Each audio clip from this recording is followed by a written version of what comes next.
মোটামুটি। তো আমাদের এখানে টাইম স্পেন্ড খুব বাড়ার কারণে আমি কি করছিলাম এখানে এই জায়গাটা মানে আরেকটা ভিডিও বানাচ্ছি এখানে।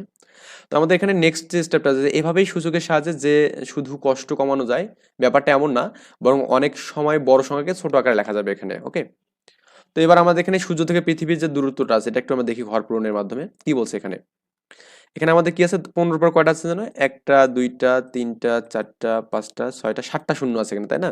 তো আমি যদি 10 দিয়ে ভাগ করে দিই তাহলে কত হবে এখানে, 15 বার 6টা শূন্য হবে এখানে, এই যে এক দুটা এই দুটা 6টা, আর এখানে 10 থাকবে এখানে। তো এই বিষয়টা তো দেখালাম আমি না, আরেকবার যদি দেখা এখানে, তো আমাদের কি ছিল এখানে 15 পর কি ছিল এখানে, 7টা শূন্য ছিল এখানে, 1 5 1 2 3 4 5 6 7। আমি করবো কি 10 দিয়ে গুণ করে দেবো এখানে, তাই না? 10 দিয়ে গুণ করবো এবং কি করবো 10 দিয়ে ভাগ করবো এখানে। এই শূন্য শূন্য যদি আমি কাটি তাহলে আমাদের কি হচ্ছে বলুন তো এখানে, জাস্ট আমাদের এখানে 15 পর 6টা শূন্য হচ্ছে এখানে, একটা একটা দুইটা তিনটা চারটা পাঁচটা ছয়টা, আর এখানে 10 গুণ হচ্ছে এখানে। এভাবে আমি আবার যদি 10 দিয়ে যদি ভাগ করে দিই গুণ করে দিই তাহলে আমাদের 10-এর উপর স্কোয়ার হচ্ছে আর কি এখানে, তখন 5টা শূন্য হবে, তখন এটা তো কাটা যাবে। ওকে, এভাবে আমাদের চলবে আর কি ব্যাপারটা। আশা করি বোঝা গেছে। তো আমি এখানে ভাগ করলাম, এখানে 6টা শূন্য হলো, এখানে 10 হলো এখানে। তো সূচকের ফরম্যাট কি লেখা যাবে এখানে, 6টা শূন্য লেখা যাবে আর কি 10-এর পর 1 লেখা যাবে। আবার যদি আমি ভাগ করে দিই তাহলে আবার কত হবে এখানে, 4টা শূন্য হবে এখানে, মানে 5টা হবে, সরি, আগে তো 6টা ছিল। আর এখানে 10 ইন্টু 10 লেখা যাবে আর 10-এর উপর স্কোয়ার লেখা যাবে এখানে। এটা তো আমাদের 5টাই থাকবে এখানে। আবার ভাগ করলাম তাহলে কত হবে এখানে, 15, 4টা শূন্য লেখা যাবে এখানে আর 3টে 10 লেখা যাবে এখানে, তাই না? তারপর এখানে কি ওই আগের মতো করে এখানে আমাদের কি লেখা যাবে, 10-এর পর কত লেখা যাবে, 3 লেখা যাবে এখানে। ওকে, আচ্ছা। এবার দেখুন তো আমরা এখানে এরপরের যে ম্যাথগুলো আছে সেটা একটু আমরা করার ট্রাই করি। এবার যে আবার ভাগ করি, এখানে কত হবে এখানে, 15 পর 15 পর কত হবে এখানে, 3টে শূন্য হবে এখানে, 1 5 একটা দুইটা তিনটা। এখানে 10 কতটা হবে জানো, 10 হবে এখানে 4টা, এখানে হবে একটা 10, এই যে আরেকটা 10 দিলাম এখানে, এই আরেকটা 10 দিলাম এখানে, আমাদের আরেকটা এখানে 10 বসবে, তাই না? আর এখানে আমাদের 15 পর কি হবে, 3টে শূন্য এখানে থাকবে, 1 5।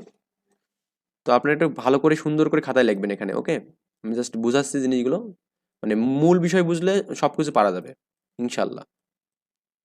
তো 10-এর পর কত হবে, 4 হবে এখানে।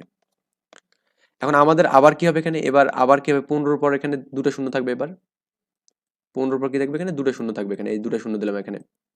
তো বলুন তো দুটো শূন্য হলে আমাদের কয়টা 10 বসবে এখানে, এখানে আগে ছিল 4টা, এবার 5টা 10 হবে। 10 একটা দুইটা তিনটা চারটা পাঁচটা, এখানে 5টাতে 5টা 10 বসাবেন গুণ করে করে, কিন্তু মানে 10 গুণন 10 গুণন 10, মানে এখানে একটা 10 দিবেন গুণ করে, এখানে 10 প্রত্যেকটা 10 গুণ করে করে দিবেন। তাহলে এখানে কত হচ্ছে বলুন তো, 15 পর শূন্য হচ্ছে এখানে, 15 পর ডাবল শূন্য, শূন্য এবং শূন্য। আর কি 10-এর পর কত হচ্ছে বলুন তো, 10-এর পর 5 হচ্ছে না এখানে, এটা আর কি আমাদের হয়ে যাচ্ছে। ওকে, আবার এখানে আমাদের কত হচ্ছে বলুন তো, এখানে এখানে থাকবে কি, 15 পর কত হচ্ছে এখানে, 15 পর একটা শূন্য হবে এখানে। তো 15 পর যে একটা এখানে শূন্য হয় তার মানে এখানে কত হবে গুণন, এবার 6টা হবে এখানে, একটা দুইটা তিনটা চারটা পাঁচটা ছয়টা। ওকে, তো 6টা হয় তাহলে আমাদের কত হবে এখানে, 15, মানে 15 লিখলাম, তারপর একটা শূন্য থাকবে এখানে, আর এখানে কি 10-এর পর 6 লেখা যাবে না, 10-এর পর 6। আমি একটু কালারটা চেঞ্জ করে দিই কারণ এলোমেলো হয়ে যাচ্ছে কালারগুলো আমাদের এখানে, এখানে হচ্ছে 6 থাকতেছে এখানে, এটা 10-এর পাওয়ার কিন্তু। ওকে, এবার বলুন তো আমাদের 15-এর পরে যেহেতু আমাদের আবার একটা শূন্য কাটা যাবে, তার মানে 15-এর পর কটা এখানে 10 থাকবে গুণ, এখানে আগে ছিল 6টা, এবার 7টা হয়ে যাবে এখানে, তার মানে একটা দুইটা তিনটা চারটা পাঁচটা ছয়টা 7টা 10 হবে এখানে। তাহলে 15-এর সাথে আমাদের কি হবে এখানে, এই পাওয়ারটা 7 হয়, 10-এর পাওয়ারটা 7 হয়ে যাবে। এটাই হচ্ছে আমাদের ব্যাপার স্যাপার আর কি। আশা করি বোঝা গেছে জিনিসটা। আচ্ছা, এখন একটা বিষয় দেখা যাচ্ছে যে ছকের শেষ সারিতে 15-এর সাথে 10-এর সূচক আকার রয়েছে। এখানে পূর্বের ছকটি বেশ চিন্তা করলে দেখা যাবে এখানে যতক্ষণ ভাগ 10-এর থেকে ছোট না হয়, কিন্তু 1-এর থেকে বড় সংখ্যা না পেয়েছি ততক্ষণ পর্যন্ত প্রক্রিয়াটা চালিয়ে যাবো এখানে। তো প্রক্রিয়াটা যদি আমি চালিয়ে যাই তাহলে আমাদের কি হবে এখানে, এবার 15-কে আবার যে ভাগ করে দিই আমি এখানে, ধরুন আমাদের এখানে কি ছিল 10-এর পর, মানে 15-এর পর কি ছিল এখানে, 7টা 10 ছিল এখানে। আমি একটু জিনিসটা দেখাচ্ছি এখানে, ধরুন আমাদের কি ছিল এখানে, আমাদের এখানে মনে করুন 15 আছে এখানে, 15, এরপর আমাদের কি যেন আছে 7টা 10 আছে এখানে, একটা দুইটা তিনটা চারটা পাঁচটা ছয়টা 7টা। ওকে, 15 পর আমি এখানে 7টা এখানে 10 নিলাম এখানে। আচ্ছা, আমি যে এটাকে যে আবার 10 দিয়ে যে ভাগ করে দেই তাহলে আমাদের উপরে একটা 10 গুণ করতে হবে না বলুন তো। তো এই 10 শূন্য তো এখানে 15 কাটলে কত হবে, 1/5 হবে, মানে 1.5 হবে এখানে। 1.5 লেখার পর আমাদের এখানে এই 10 কয়বার হবে, এখানে 8 বার 10 হবে, 1টা 2টা 3টা 4টা 5টা 6টা 7টা 8টা 10 লিখবেন এখানে। আচ্ছা 8টা 10 লেখার পর এটাকে কি এভাবে লেখা যাবে না বলুন তো, এখানে যে হচ্ছে 1.5 লিখে এই 10 লেখার পর তার উপর কি 8 লেখা যাবে না? মানে তো আমাদের বলছে 1-এর থেকে ছোট না হওয়া পর্যন্ত চলবে এখানে। মানে এরপরে যদি আমি কাটি তাহলে কিন্তু 0.1 হচ্ছে এখানে, তার মানে 1-এর থেকে যখন ছোট হয়েছে না তখন আমি পারবো না আর। কিন্তু এই পর্যন্ত করতে পারবো তো এখানে, এই বিষয়টা আমাদের বলছে এখানে। বলছে নিচে এই বাক্সটা এখানে সম্পূর্ণ করতে বলছে। তো আমরা করবো কি, এখানে এই 15 যে মানটা আছে না এখানে, এখানে দেখুন ওই মানটাই সেম ভাবে আছে এখানে, 1টা 2টা 3টা 4টা 5টা 6টা 7টা। আমরা করবো কি, এটার মতো করে আগের মতো সেম ভাবে করবো, করে লাস্টের আমাদের আরেকটা এখানে লাইন বসানো যাবে, মানে এখানে আমরা আরেকটা লাইনও কি করতে পারবো, বসাতে পারবো এখানে। তো চাইলে আপনারা এখানেই কত করতে পারেন জিনিসটা, এখানে আমি জাস্ট যদি এখানে এই লাইনটা যে রিমুভ করে দিই, ধরুন আমাদের এখানে বই আছে এটা, তো আমি এই লাইনটাকে রিমুভ করে দিলাম আপাতত। এই লাইনটা আমি রিমুভ করে দিই, দেখাচ্ছি জিনিসটা আমাদের কেমন হবে এখানে। আচ্ছা এই লাইনটা আমি পুরোটাই রিমুভ করে দিচ্ছি। তো আপনারা তো দেখে নিচ্ছেন যে এখানে কি আছে এখানে, হ্যাঁ। সো এখানে আর নতুন করে শেখানোর মতো কোনো দরকার নেই এখানে। এই বিষয়টা আমরা যে এখানে করি এখানে, তো এখানে যেন কিছু হবে, এখানে হবে যেন, এখানে হবে 1.5 হবে এখানে, তাই না? 1.5 হবে। হওয়ার পর আমাদের 10 কয়টা গুণ হবে, 8 বার, 1 বার 2 বার 3 বার 4 বার 5 বার 6 বার 7 বার 8 বার। মানে এই যে আমি এখানে লিখলাম না এখানে এই জিনিসটা, এটা এখানে করবেন আর কি। করে জাস্ট এখানে কি করা যাবে, এখানে এখানে 1.5 লেখা যাবে, 1.5 লিখে আমি করবো 10-এর পর 8 দেবো এখানে। ওকে, এটাই কাজ করলেই শেষ, মানে এটা আমাদের এইভাবে শখটা পূরণ করতে বলছে। তো আই থিঙ্ক আমরা পারবো এখানে, আশা করি। আগের বিষয়গুলো যদি দেখি, বলছে তাহলে কি দেখতে পেলে সূর্য থেকে পৃথিবীর দূরত্ব ছোট আকারে কি ফরম্যাটটা পাওয়া যাচ্ছে, এই ছোট আকারের ফরম্যাট পাচ্ছি আমি এটা 1.5 ইন্টু 10 পাওয়ার 8 আর কি, 1.5 ইন্টু 10 পাওয়ার 8। ওকে, আমরা এতক্ষণ পর্যন্ত প্রায় সব ক্ষেত্রে 10-এর সূচক ব্যাপারটা দেখছি এখানে, এখন আমরা সেগুলো নিয়ে একটু চিন্তা করবো এখানে। ওকে, তো এখানে এখানে 1000 আছে এখানে, তো 1000 মানে কি এখানে কি দেখুন, 1000 মানে আমাদের এটাকে যদি 10 দিয়ে ভাগ করে দিই, 10 দিয়ে গুণ করে দিই, তাহলে আমাদের কি 10 দিয়ে ভাগ করলে একটা শূন্য কাটা যাবে, 100 হবে এখানে, আর একটা 10 গুণ হয়ে যাবে এখানে। আচ্ছা এটাকে যে আবার আমি গুণ করে দিই তাহলে কত হচ্ছে বলুন তো, এখানে ভাগ করে দিয়ে গুণ করে দিই, তাহলে এখানে 10 ইন্টু 10 হবে। আচ্ছা, তো এই সূচকের ফরম্যাট কি 10-এর পাওয়ার 1 হবে, আবার কি এখানে 10-এর স্কোয়ার হবে, 10-এর কিউব হবে এখানে। আর 10কে যদি আমি আবার ভাগ করে দিই তাহলে কত হবে, 10 10 কাটা যাবে, 1 থাকবে, আর এখানে 10 একটা এক্সট্রা গুণ হবে। তার মানে 3টা 10-এর গুণফল লেখা যাবে এখানে। তার মানে 1000 কিউবকে, মানে 1000কে আমি কি 10 পাওয়ার কিউব লিখতে পারবো এখানে, তাই না? যে আমাদের এইভাবে থাকতো, মনে করুন এখানে 1000 না থেকে এখানে মনে করুন আছে আমাদের হচ্ছে 1000 নেই, মনে করুন কি আছে এখানে, এখানে আছে হচ্ছে 1000 না, একের পর 4টা শূন্য আছে এখানে, 1টা 2টা 3টা 4টা। তো এটাকে আমি কি লিখতে পারবো, 10-এর পর কি লিখতে পারবো, 4 লিখতে পারবো এখানে, 4 লিখতে পারবো। তারপরে মনে করুন আমাদের এখানে আছে একের পর কি আছে এখানে, 1টা 2টা 3টা 4টা 5টা আছে এখানে শূন্য। তো এটাকে লেখা যাবে 10-এর পর কি লেখা যাবে, 5টা শূন্য লেখা যাবে। মানে একের পর জয়টা শূন্য থাকবে, 10-এর পর তত লেখা যাবে এখানে, এটা আর কি বিষয় দিয়ে। আচ্ছা, তো এটাই হচ্ছে আমাদের বলছে আর কি, এই বিষয়টা আমাদের বলছে। ওকে, দেখো সূচকবিহীন সংখ্যা 1 হলে সেটা উজ্জ্ব রাখতে পারি। মানে আমরা একটা কেন আমি লিখবো এখানে, একটা এভাবে লেখা যাবে না, যে আমি যদি 1 লিখি এখানে, 1 মানে কি 10-এর পর 0 লেখা যাবে। তো 10-এর পর 0 মানে কি এখানে বলুন তো, 10-এর পর 5 প্লাস 0, 5 প্লাস 0 করলে কি 5-এর কোনো চেঞ্জ হবে, 5-এ হবে এখানে। সো এটা লিখতেও পারি না লিখতেও পারি, কোনো সমস্যা নেই, এটা লেখা না লেখা নিয়ে কোনো সমস্যা নেই এখানে। তাহলে দেখো দেখেছো বাস্তবে ভিন্ন, মানে বিভিন্ন বড় সংখ্যাকে এইভাবে ছোট আকারে আমরা লিখতে পারবো এখানে, যাই হোক এগুলো দেখতে পারবেন এখানে। ভাগের কাজটি কখন শেষ হবে, যখন আমাদের 1-এর থেকে মানটা ছোট হয়ে যাবে তখন আমাদের ভাগের কাজটা শেষ করবো এখানে। ভাগ করে সূচকবিহীন সংখ্যা পাবো, তাহলে 1-এর থেকে ছোট হতে পারবে।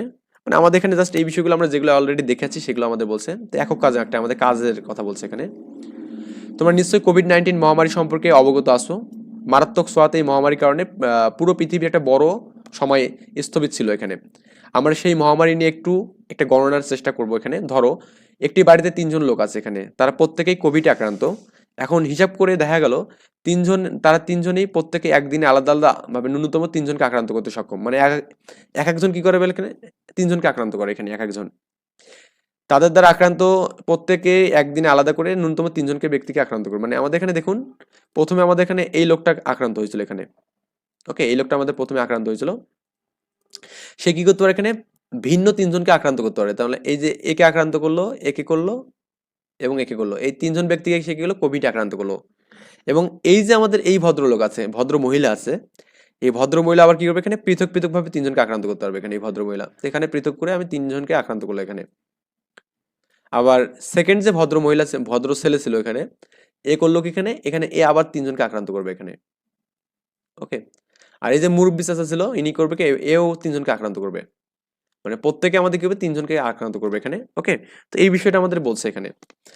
বলছে এখানে যে সূচকের ধারণার সাপেক্ষে বলতো কোন রকম স্বাস্থ্যবিধি মানা না হলে পরবর্তী 5 দিনে সর্বনিম্ন কতজন কোভিড আক্রান্ত হতে পারবে, এটা আমাদের দেখাতে বলছে। আচ্ছা, প্রথম দিনে তো আমাদের 3জন এখানে আক্রান্ত হবে, তাই না? প্রথম দিনে কি হবে, 3জন, মানে একজন লোক কি হবে, 3জনকে আক্রান্ত করতে পারবে। তবে সেকেন্ড দিনে আমাদের যেটা হচ্ছে, আমাদের এখানে যে এই 3-এর উপর কি, মানে 3জন লোক কটা, 9জনকে আক্রান্ত করবে, মানে 3-এর উপর স্কোয়ার, তাই না? এটাই তো আমাদের বিষয়, যে আমাদের 3জন লোক কি করবে এখানে পরবর্তীতে এখানে, মানে মানে কয়জনকে আক্রান্ত করবে, মানে 3 গুণাকার লিখতে বলছে আমাদের, তো 3-এর উপর স্কোয়ার লিখতে বলেনি আমাদের, এখানে আমাদের কি গুণাকার লিখতে বলছে। তো আমরা এখানে লিখতে পারবো কি এখানে 3 গুণন 3 জনকে আক্রান্ত করবে। দেখুন আমাদের সিকোয়েন্সটা একটু দেখুন এখানে, মানে 3 গুণন 3, মানে 3-এর গুণিতক কিন্তু আমাদের এখানে হচ্ছে, আবার এখানে এর গুণিতক আমাদের পরের লাইনটা এখানে হবে, তাই না? প্রত্যেকের 3 করে, তো প্রত্যেকের যদি আমাদের 3 করে এখানে হয়, তাহলে কত হচ্ছে এখানে, এর 3 তার মানে এখানে কয়টা আছে, একটা দুইটা তিনটা চারটা পাঁচটা ছয়টা সাতটা আটটা নয়টা। তা আবার এখানে কি হচ্ছে, আবার তিন গুণিতক হচ্ছে এখানে, 3 গুণন 3 মানে এই বিষয়টা একটু কালার দিয়ে দেখা এখানে, এটা কেন হচ্ছে এখানে। এই যে এটা কিন্তু আগের জনের সংখ্যা, তাই না? আগে কয়জন ছিল, 9জন ছিল এখানে। তো প্রত্যেক জনে যদি 3জনকে আক্রান্ত করে, তো 9জন কত করবে, 9 × 3। আর এখন আমাদের এটাও, এই 3টা 3 হচ্ছে আমাদের আগের দিনের আর কি, আগের দিনে আমাদের এখানে 3টা দিনের মানে হচ্ছে 3টা 3-এ গুণ আক্রান্ত হবে। পরবর্তী দিনে তো সে আরো নতুন 3জনকে আক্রান্ত করবে এখানে, মানে প্রত্যেক, মানে 3 নং 27 এখানে হবে, তো 27 জনে কি এক একজনে 3জনকে করবে, তার মানে আবার এখানে 3 গুণ হবে এখানে। তারপর এখানে আবার কি, এই 27 জন মানে চারটা যে 3 আছে এখানে, এই চারটা 3 আবার কি আরো একটা 3কে অ্যাড করতে পারবে, মানে 5টা 3 হবে এখানে টোটাল আর কি। তাহলে এখানে মোট কত হচ্ছে, এখানে 3-এর উপর স্কোয়ার হচ্ছে এখানে, এখানে 3-এর পর কিউব হচ্ছে এখানে, এখানে 3-এর পর 4 হচ্ছে এখানে, আর 3-এর পর কত হচ্ছে এখানে, 5 হচ্ছে এখানে। এই আর কি ব্যাপার স্যাপার এখানে। ওকে, তো এই হচ্ছে আমাদের ব্যাপার স্যাপার ছিল, আশা করি বুঝতে পারছেন এখানে। মানে কোভিডের বিষয়টা একটু মানে ভালো করে বুঝলে হবে। এখানে দেখুন প্রথমে একজন কি করতেছে, 3জন কি করতেছে, তো 3জন কয়জনকে করবে এখানে, তো এখানে তো 3জন ব্যক্তি আছে এখানে, আর প্রত্যেকের ক্যাপাসিটি কয়জন করে, প্রত্যেকে 3জন করে করতে পারবে, 3 × 3। এবার আমাদের 9জন ব্যক্তি আমাদের এখানে আছে, 9জন ব্যক্তি, তো 9জন ব্যক্তি তো আমাদের এখানে আছে, 3 3 9জন আছে, এটা হচ্ছে ব্যক্তি, আগের ব্যক্তির সংখ্যা। তো প্রত্যেকে যে আমাদের 3জন করে করে, তার মানে 9 × 3, 3 নং 27। এরপর আমাদের 4 নম্বর দিনে কি হবে এখানে, আবার এখানে 3 গুণ হবে, এভাবে চলবে এখানে, ব্যাপারটা প্রসেসটা আমাদের চলতে থাকবে এখানে। তো খালি ঘরগুলো আমরা সঠিকভাবে পূরণ করবো এখানে। এখন দেখি সূচকের গুণন, তো আমাদের এখানে এই যে এই মানটা এখানে 14 দেওয়া আছে এখানে, তাই না?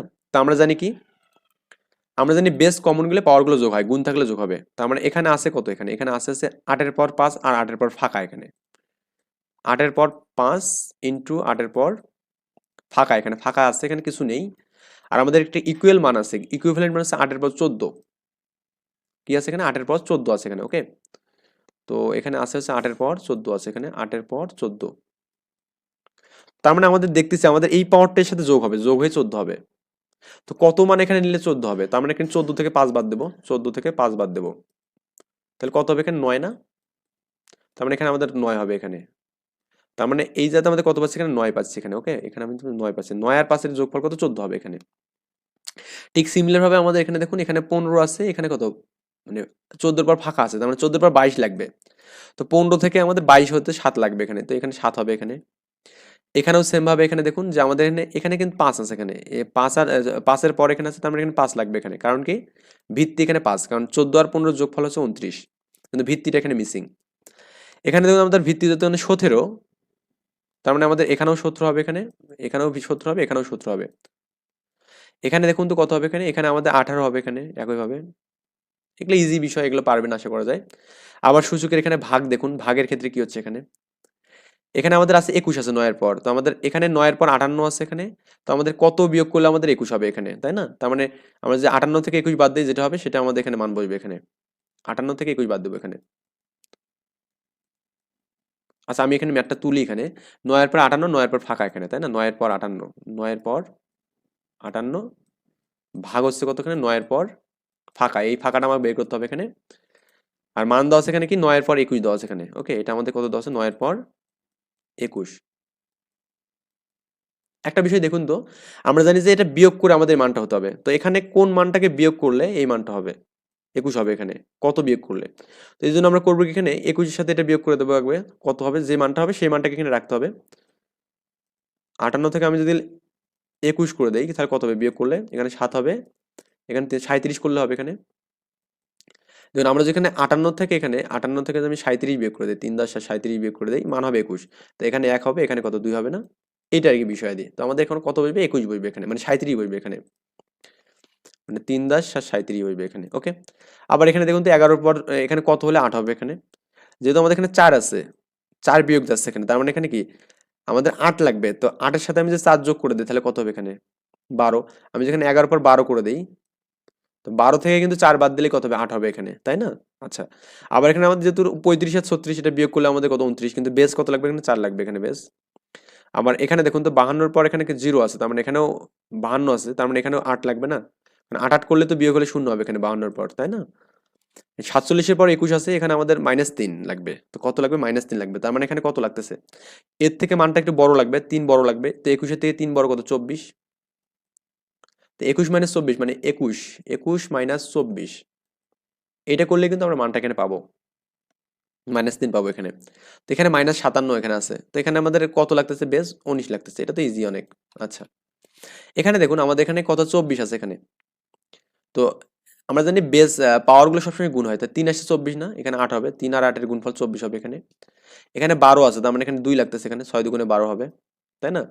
তারপর এখানে আমাদের 3 লাগবে বেস, এখানে 3 লাগবে, 3 11 40, তাই না? 3 11 40, তাহলে এখানে কত হচ্ছে? 5 ইন্টু মাইনাস, মানে 4 ইন্টু -5, তার মানে মাইনাস কত হচ্ছে? -20 হচ্ছে এখানে, -20। -7 এবং +-2, -7 আমরা জানি মাইনাস মাইনাস যোগ হয় সবসময়, 7 দুগুণে 14, তার মানে এখানে হবে কি? 14 হবে এখানে। ওকে, তো এই হচ্ছে আমাদের এখানে মানটা ছিল এখানে। তো এখন আমাদের বলছে যে 10,000, 1,00,000, 10,00,000, 1,00,00,000, এটা ভাষায় আমাদের ছোট আকারে প্রকাশ করতে বলছে এখানে। তো আমরা অবশ্যই পারবো এগুলো, কারণ আমরা ক্লাস 6-7 পড়ছি। যে 10,000, 10,000 মানে কত এখানে?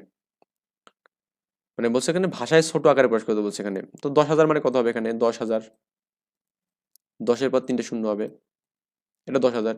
তবে 1,00,000 মানে কত হবে এখানে? দেখুন, একক, দশক, শতক, হাজার, অযুত, লক্ষ, এটা তো লক্ষ হয়ে গেছে এখানে 1,00,000। এইভাবে আমরা সবগুলো এখানে প্রকাশ করবো এখানে। ওকে, আচ্ছা, তো এরপর আমরা করবো কি এখানে, নেক্সট দিনে আমরা করবো কি এখানে অজানা রাশির সূচক বা গুণের তাদের প্রয়োগ আমরা এখানে ব্যবহার করব। তো এই পর্যন্ত ভালো থাকবেন, সুস্থ থাকবেন, আর অবশ্যই আমার ভিডিওতে কি মডিফাই করতে হবে, কি করলে আপনাদের জন্য সুবিধা হবে এই বিষয়ে একটা কমেন্টে জানাবেন, যাতে করে আমি নেক্সট টাইমে টিউটোরিয়ালগুলোতে আরো সুন্দর করে উপস্থাপন করতে পারি আপনার মাঝে, এবং আপনার বোঝার জন্য খুবই বোধগম্য হয়ে যায়। ওকে।